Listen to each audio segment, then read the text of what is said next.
there, this is Chad from Zombie Fight Shark. Welcome back to episode 12 in our Europa Shapeshifting Synthesizer series. And we're going to cover effects in this one. If you're just popping in, we have already covered everything else on the front of this thing. This is the last episode to cover what's on the front of Europa, and then the next episode we'll cover what's on the back of Europa. So these effects, so Europa's got some pretty cool built-in effects, very respectable. Not going to go into the theory of how these work because that's sort of not the point of these, but we'll talk a little bit about it. But just the point is to be aware that they're there. Don't forget about them because they're very usable, very playable. Thanks to the matrix over here, you can target pieces of them with this modulation matrix. So that's pretty cool if you ask me. So let's start with the phaser here. So the phaser is actually three effects. It's a chorus, a flanger, or a phaser. Those three things are, kind of all, they're all brothers and sisters, I guess you would say. So if you ever wondered what a phaser is doing, you can watch it right here. You see it sweeping on the analyzer over here. Then the flanger.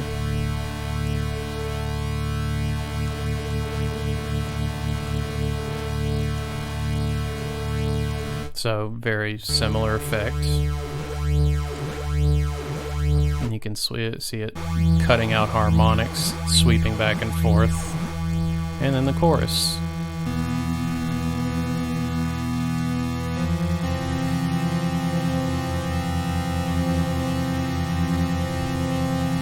Which is really like doubling your sounds.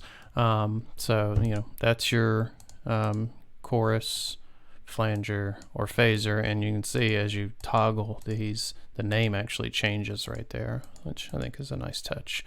Let's talk about the distortion. So you got a bunch of distortion choices. I'm picky about distortions, but there's a little bit something for everybody here.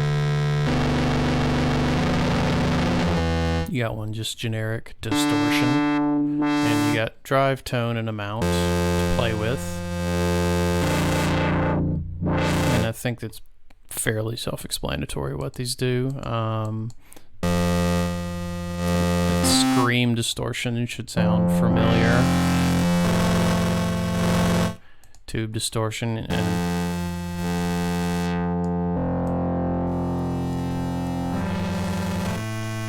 so these are very reminiscent of the Scream 4 to me.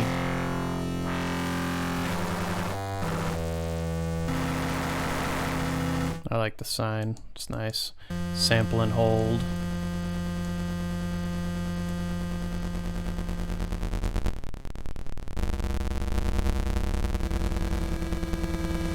That's a good example of one that'll just break a sound for you. And then ring distortion, which you don't see quite as much, but look at the harmonics it adds.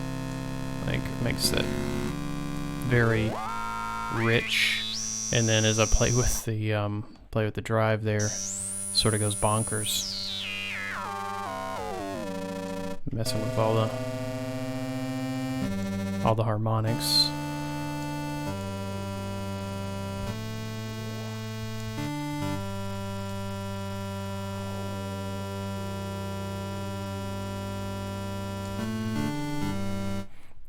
So that's a fun one right there.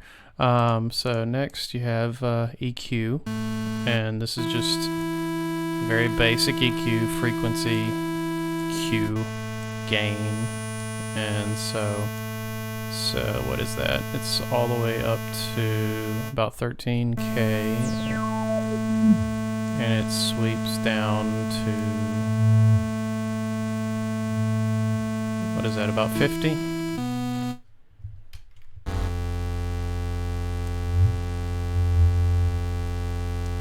Looks like it's bottoms out around 45 or 50, and then you know, nothing crazy here in terms of what it does. You got a little, you want to boost a little for a certain frequency.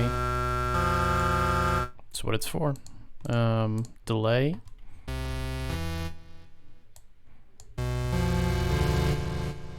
Pretty straightforward delay.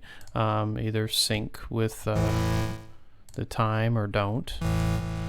Then you have the option to ping pong the delay in stereo, or choose your pan. So let's see, ping pong turned off, it just stays to wherever I pan it. Ping pong on, it's bouncing back and forth. Feedback, FB is feedback, not Facebook.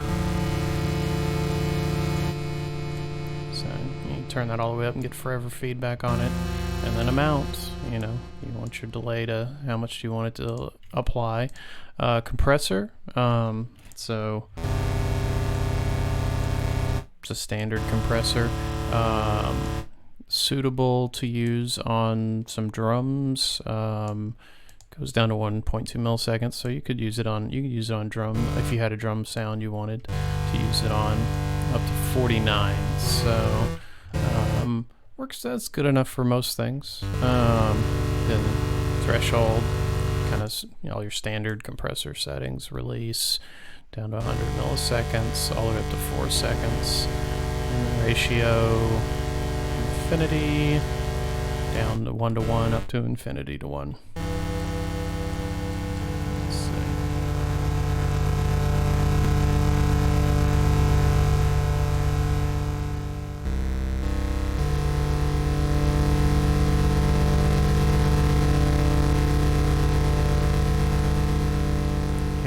Push in there, kind of unusual pulsing. So it works. It's a compressor. Then finally, reverb.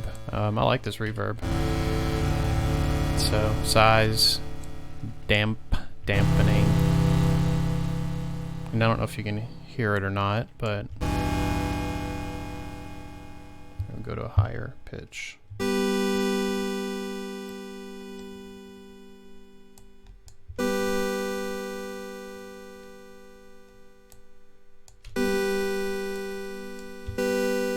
So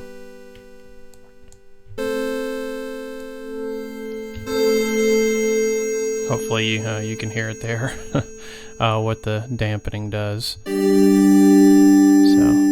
dampening basically off there, and then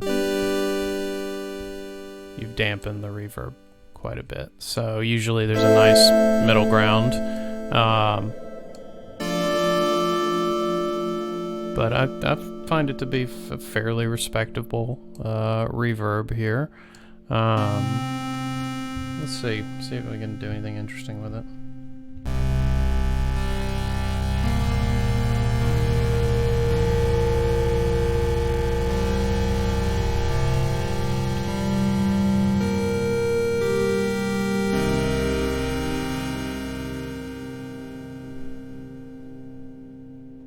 Yeah, I can live with that.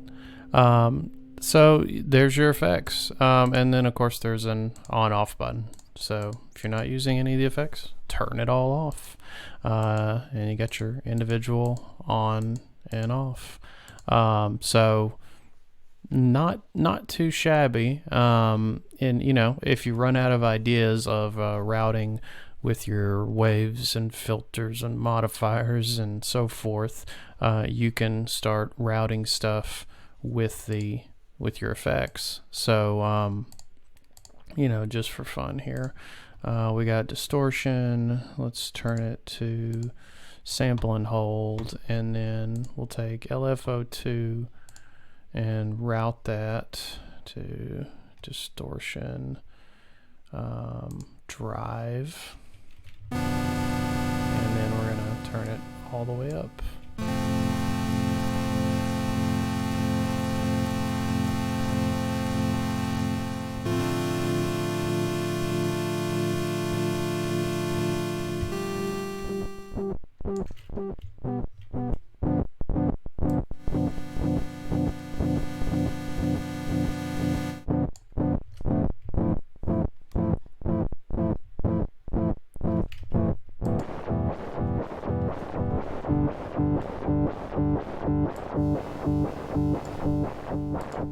We'll do it to a mount instead.